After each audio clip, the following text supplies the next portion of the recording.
Welcome to Compassion Connect, episode 3. We make it to number 3, and I'm Moncho, co-founder of Compassion Without Borders. And I'm Christi, I'm the other co-founder, and most importantly, our co-host for today is the lovely Florita. Oh. We're going to be talking about this sweet senior a little later, so you're going to want to stay tuned, don't want to miss her story. And another thing you're going to want to stay tuned for is later on, we're going to give you a tour of our shelter here in Northern California. So you're not going to want to miss that. Yeah, it's a shabby chic shelter, but it's really beautiful, and the dogs love it, and So we do want we. to share with you. Yeah. Then, we have a busy month like always, and we like to start with the really cute part of the month, that is our rescues. And we take a bunch of animals every month, and we pick 3 of them right now. Well, actually 4 of them to show to you guys, but the first one is the sweet Romeo. Romeo, we found it in the streets, like roaming, super matted. It's a senior dog that it was really confused where he was lost, and he was trying to hide underneath a car, and he was looking in pretty rough shape. So we took it in, we bring it to the clinic, we kind of do all of his medical intake, make sure that he was okay. We bathe him, make him looking as Romeo as he can be. And then our team member Karina also got really in love with Romeo, so she took him home, and she's spoiling and rotten in her house, and he's having a great time. He's sleeping in bed with her. He went from the streets to a pretty comfortable fostering situation. Well, that's what we like. Yes. So speaking of getting them rough off the streets, we also had Lita and Abril, which came from a remote area called El Golfo, where we've been doing a bunch of work that we're going to talk about in a little bit. Sweet little Lita came to us from a man who asked for help for her, covered in mange. She had a broken leg, just a tough shape. But just a few weeks in her care, she's already doing so much better. And another dog that we were able to help from that area is Abril. Abril has a very large mass. It's actually a very common sexually transmitted disease down in Mexico called TBT. It's painful. It causes a huge mass. And so she has that going on. Fortunately, with weekly injections, that'll get completely cured, and she'll go on to have a nice, healthy life. So we're glad that she's in our care. Yeah, no, we're glad that she's now in our care and in the road to recovery. And then we rescue Milagros. Milagros is this sweet, kind of pity boxer mix. She was in pretty rough shape too, and so skinny. Yeah. She was like a X-ray walking on, or the poor thing. And then we now have it on our care, getting them all the nutrition that she needs, and getting her fatten up like Florita did in some point. She's a good example where you see like her poor sad before photo, and then you see her like all plumped up, so happy, and energy comes back. Yeah, they come back to life. I and know. They're showing, And Lita too. Lita, there's this beautiful photo of her with this pink octopus where she just looks so cute, and you can just see the bright future ahead. So those are some of our rescues we wanted to share. We also wanted to update you on some of the medical cases that we've been handling over the last month, many of which you guys have been following. You want to tell them about Fern? Oh, Fern. Well, Fern is our current foster, one of the 3, because she also is our foster. But Fern is doing amazing. She was a long road from that big wound that he had in the head. It was, it's a lot of bandage, a lot of time. Yeah, remember, maybe we should tell them what happened to her. Oh, yeah. But for the people you don't know, Fern got attacked in Mexico really, really bad. And she had wounds all over her body.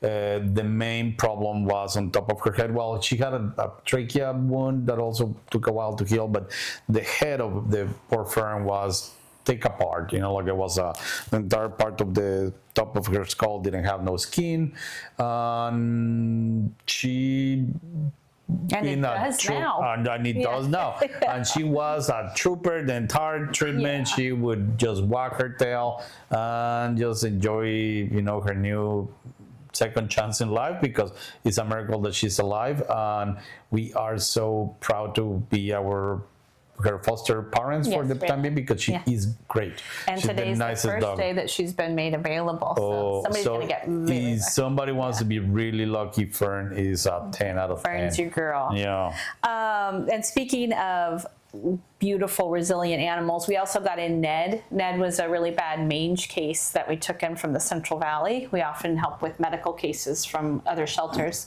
And we took him in just because he was covered in mange and sores and he needed a lot of care. Noticed a limp on his right side. Took some x-rays and we're very saddened to see that he had a broken hip on that side, an old fracture to the bottom of his thigh bone, his femur on the other side, and he was covered in buckshot, meaning he had, that was the worst, man. Shot by you'd never know it from his temperament. He's so happy. He had his first surgery on his hip, went really well. He's recovering beautifully, and he's ultimately going to be adopted with a wonderful partnership with our partners at the Center for Animal Protection and Education. Yeah, and they are lucky because he is pretty funny. He's a pretty funny fellow. Yep. Yeah. And then we have our new foster, Florita. Florita also, she's a senior. She got surrendered to our care kind of already in her older stage. She came a lot bigger than she is right now. So we kind of put her on a little diet because she had a lot of weight on her. We did all the intakes in Mexico. She was super cute, and we all fell in love with her because she's the sweetest animal. And happened to be that in the first blood test, when we covered here, she showed a little signs of kidney disease. But she was doing fine and everything was great, and all of a sudden she do acute decline with her kidneys, and she's been all day fluid therapy just to try to flush them out. His blood tests are improving. They're not as super great as we like them to see, but they're coming up. So we're really optimistic that she's gonna be having a great second time. She's napping right now, but she can be quite spry. And she loves her belly rubs, and she likes to wag her tail, and she loves her treats.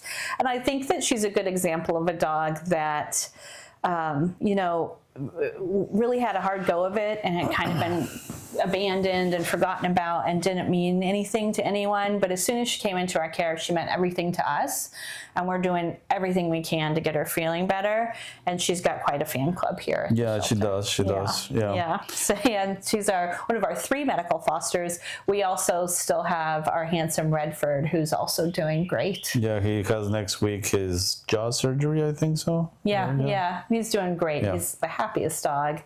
So lots of medical. We've had Dolly is a beautiful dog who has a similar issue to another really wonderful dog named Enzo, where they both have holes, defects in the roof of their mouth from different causes, but they've both been seeing, Enzo saw a dental specialist to get that repaired. He also has a previous hip surgery. Yeah. Dolly went and tried to get hers repaired. So just, complex medical cases for these beautiful, beautiful animals. We also have the lovely Kiwi. Kiwi was also from that area, El Golfo. She just had surgery today.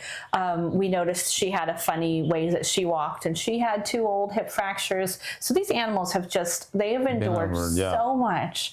It's amazing that they're alive, and it's amazing how joyful and resilient and just happy to move forward and not holding any grudges. So they're great teachers. Such a privilege to be part of their journey. Yeah. Also, we have our wellness clinic this month. We have 2. The first one is our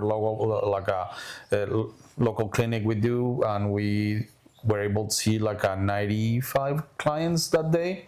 It was, lovely. We love the animals, and I remember this guy came from the clients that they came called Guido, and he came coming out of the car with a pack of Chihuahuas, and he had a really cute family. It was the mom and all his kids, and they were kind of a riot, all of them, because they were all seniors. The mom was 13, and all the little kids, they were 12. So they were just right behind the mom, and he obviously loved them. But a beautiful example of a lovely client, loves Yeah. his animals, wants to do what he can to take care of them, and has trouble affording regular vet care. Yeah. So that's why we're there. We're also did a clinic in a remote area that has no access to services, where there is a real care void. So we were able to get out there and provide a beautiful community of folks with care for their very deserving animals. And it's a place we're hoping to be expanding our reach to and heading out to more often. Yeah. No, it's a program that we always want to expand, and I think we might be able in the position to continue the work over there. And then also talking to remote locations in Mexico, we are working lately with this neighborhood that you hear in the video, talking a couple parts, is the Golfo. It's the Golfo Santa Clara, to be specific, and it is north part of Puerto. It is also in the Sea of Cortez, but it's a more remote village. There's no veterinarians in town. And they are a little isolated of everybody else. They are a fishing village, but they, it's big enough, and they have a lot of need for their animals. So we are really happy to be able to go there and bring the team, rescue animals from the streets from them, and also provide access to care, spay and neuter. They really want to spay and neuter all the dogs we can take from them. So we are been doing it this monthly. It's kind of a production, because El Golfo, it's not an in and out trip. You have to go the day before, kind of organize, collect some of the information from the donor, the people that they are wanting the dogs spay and neuter, and then the next morning we bring them, we fix them, then we recover them in the shelter, and then the next day we come back and return them to their families. So it's kind of a production to go to El Golfo, but we're so happy to be able to do it. And it's great work. Yeah, it's like what you picture when you think of a remote area in Mexico with tons of street animals, tons of mange, lots of parasites and need. And so we're getting in there, and a huge kudos to our team members in Mexico. It's hard work what they're doing down there, and they're doing a great job. Yeah. I think when we were down there, in addition to seeing a bunch of dogs with mange, we also cared for a litter of 2 litters that made up 21 puppies from the same household. So getting them parasite-free. Sorry for that household. And spayed and neutered and on the road to health is absolutely wonderful. Yeah, no, it is great. We, here in Santa Rosa, we were able to visit a local hospital, the Memorial Hospital, for Pet Week. That was a fun time where we could kind of showcase the work that we do and get some donations to help us keep doing it. So that was a fun thing to do. Okay, one other thing that happened was we got this reward. Yeah. We were fortunate to be selected by PetSmart, thanks to a nomination from someone, for $10,000 in in-store products and credits. And so we're using that for all our wonderful shelter animals, and we're really excited to be acknowledged in that way. And to Thank you, PetSmart. Thank you, PetSmart. Yeah. We also had a presence in the Apple Blossom, a really nice local parade. Oh, yeah, that's a great fun parade. We got donated a bunch of seats for giving to the crowd, and it was a great event, and we have a lot of fun in the parade. Yeah, it was fun. And then we still have some dogs that we're really hoping to get adopted. Yeah. These are dogs that are still from that really, really sad hoarding case down in Ensenada last July that we went to, where there was over 300 animals. We got Billy, who's best friends with Barbie. Both of them are from Ensenada. Yeah. Billy's a great dog. He looks like he's had a heck of a life. He's covered in scarring over most of his body, probably from either a chemical or thermal burn. Yeah. And he's again so resilient and such a great dog. It's hard to believe what he's endured.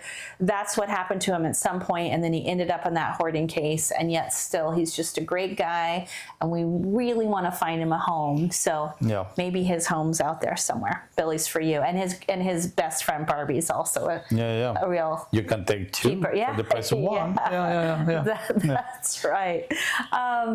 So now I think it's time we're going to go to the tour. Should we give them a tour? Yeah, let's go for the tour. Okay, so we're going to begin the tour at our adoption center. This is where you'd come if you were adopting one of our dogs. Yeah, and we just make this the newest part in the shelter, and I think came out really nice for you come and adopt the dogs. Did. Yeah, come in. And we have dedicated this adoption center to our wonderful friend and beautiful person, incredible being, JP Novick. JP was a founding board member for Compassion Without Borders and also the founder of the Center for Animal Protection and Education.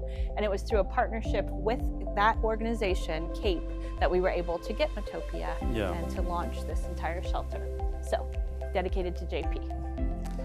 This is the adoption center, and also it doubles as our Compassion Connect studio. But this is where people come and adopt the dogs, and we can just meet them, and Phyllis is making also a beautiful work in the yard. Our shelter is so beautiful because of our dedicated volunteers. Yeah, that they make hard work. And if you come here, this is the back. The house is all office space. That's the adoption office, and then you guys can come to the shelter part. So the shelter part is... We have a variety of yards for the dogs to get out and run around in. We're getting geared up for our volunteer event tomorrow. Over here we have our memorial garden it's a really pretty place that we create for all our dogs that they're not here with us anymore, but they're in the spirit.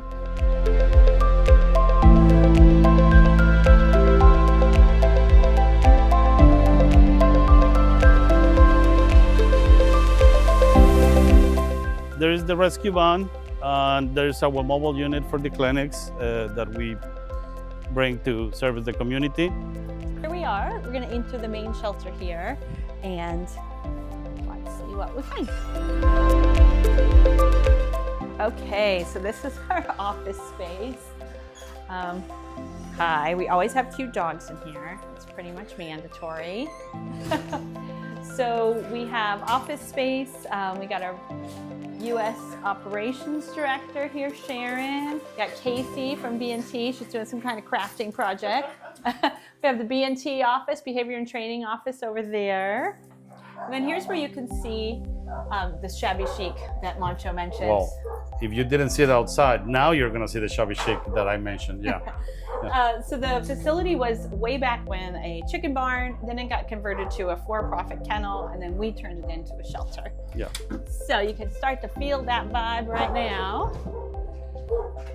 All the dogs have indoor-outdoor access. Whenever possible, they're housed together. We'll show you that. And as often as possible, they're out in the yards so that they can get some fresh air. We have a dog walking board where dogs are labeled by color, notes about the dog's medical, behavioral. The color just indicates what level dog walker you have to be to take them out.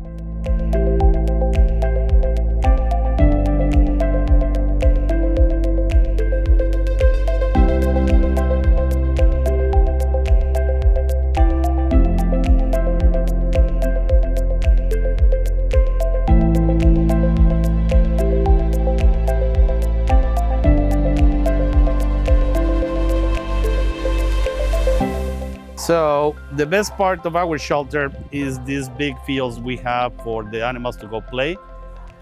And they're everywhere. We have, for the little guys, this one here, then we have another one back there. But this one is kind of our medium big field that is great. They have a great time playing, all the dogs around. Salt and pepper, still looking for a home. If you're looking for the cutest pair in the whole world, they're here. How you doing, Pepper? Cute little short stack.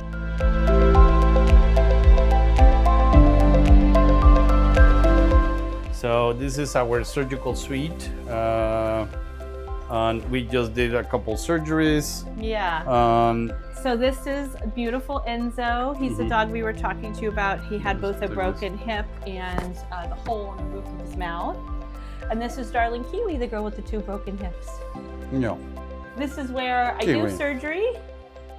I always say I have the most beautiful surgical suite in Sonoma County because I'm looking out on the garden and the dogs playing in the big field. Our non-surgical medical area and offices in Meg's barn. Meg's a wonderful friend and supporter that helped us to renovate this barn. So the barn has a kind of a multi-purpose use. We use it for a lot of things. The first room is our X-ray room, and this is where we, take the pictures of all our friends that we're trying to fix. And this front part, it is our offices, but also like a meeting center, a staff meeting area where we meet. Doggy daycare. And doggy daycare, yeah. And as you can see, here's our There's cute Fern. girlfriend Fern. Yeah. And if you have some fanfare, you see this picture here. Yeah. This is a real popular logo of ours. Yeah, We're going to introduce you to the here's inspiration. she's the model in here. She make it to the cover photo of it. Yeah, Cricket is our dog. Yeah. She was rescued from the landfill with broken hips. She'd had a litter of puppies, only one survived. She was starving. And Moncho fell madly in love and then turned her kind of into the Fashion statement. fashion statement of the organization. Over here is where we have a little bit more non-surgical medical space. Have our wonderful nurses and just where we do treatments, blood draws, wound care, you name it, we do it over here in this area. Yeah, so this is kind of our big field, and we consider that we have the cutest dog park in Sonoma County. The crowning jewel of the shelter. Yeah.